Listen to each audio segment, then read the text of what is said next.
When I was 11 years old, my family was in a car accident.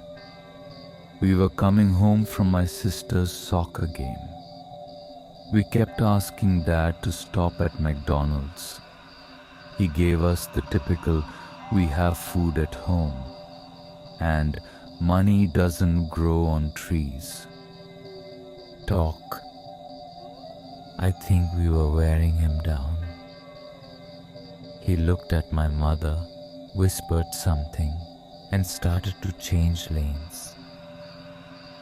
We were getting excited in the back seat. Our house was only a mile or so down the road, and my dad was taking an unexpected turn. We knew not to keep asking at this point.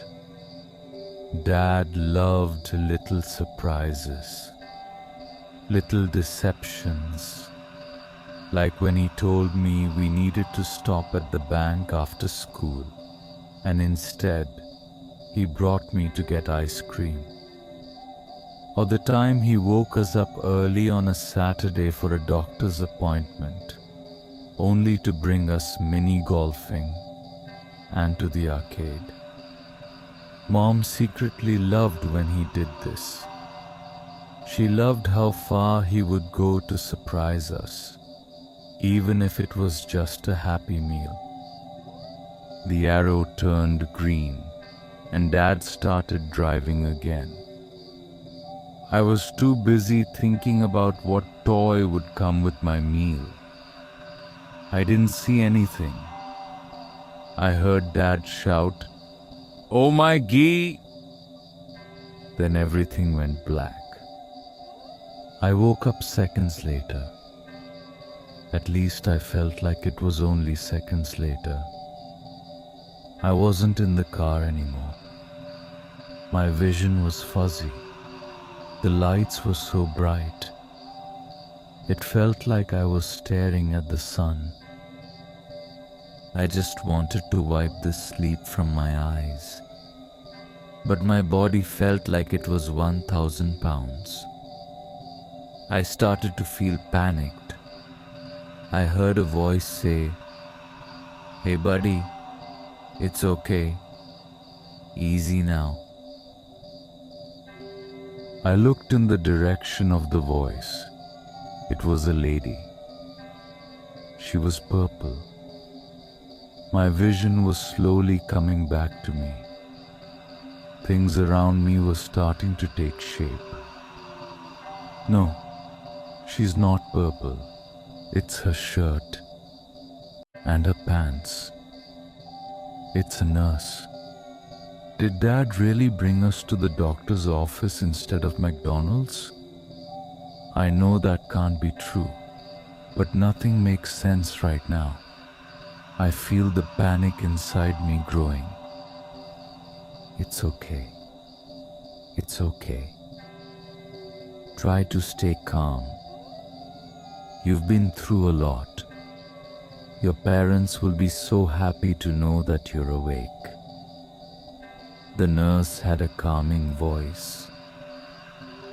I don't know why I'm here, but she makes me feel safe. I have so many questions. I don't know where to start. What happened? Where is my mom? How did I get here? My brain was racing. I tried to speak, but all I could say was, "What?"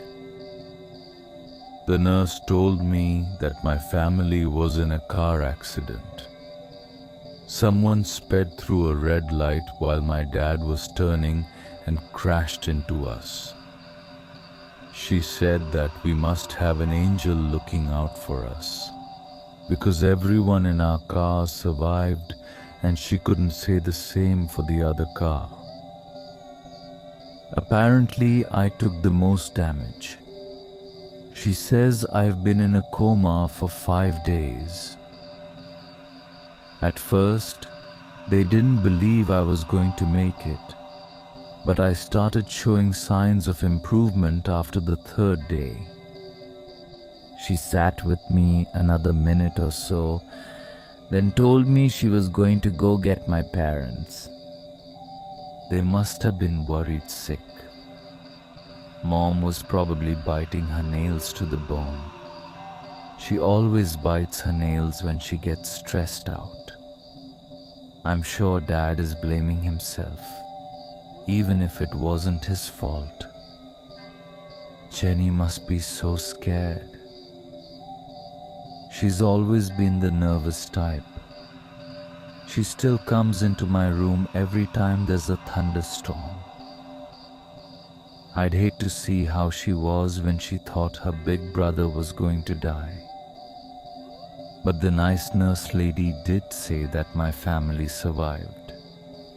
And now that I'm awake, that means that everything is going to be okay. Or at least, that's what I thought, until the door at the hospital opened again. When the nurse walked back into the room, there were two people behind her, a man and a woman. They had bandages on their faces, and the man had a cast on his arm. "Oh, thank God," the woman said as she walked up to my bedside. She had tears in her eyes. The man stayed back a step. With a hand on the woman's shoulder, he said, "I told you he was a fighter. I knew you'd pull through." This isn't right. Maybe my eyes were still adjusting. No, it can't be. That doesn't sound like them either. The woman leans in to hug me, and I flinch. "There must be a mistake. I don't know these people. Where are my parents?" "Don't be silly," the woman says, while wiping the tears away from her face. "It's me, baby. It's Mom." Now I'm 100% certain these people aren't my parents. My mom would never call me baby. She hates pet names. She won't even call me Matt. It's always Matthew. I can feel the panic lump in my throat again. I begin speaking louder, almost shouting, "You're not my mom. I don't know you. Where is my mom? Where is my dad? And where is Jenny?" The woman slowly backs away. Turning her head, she looks over to the nurse. "Is he okay?" Her voice is trembling. "He doesn't recognize me." The nurse steps forward. After severe trauma, sometimes people can suffer short-term memory loss. He may be disoriented and need some time to get his bearings. I started shouting louder, almost screaming.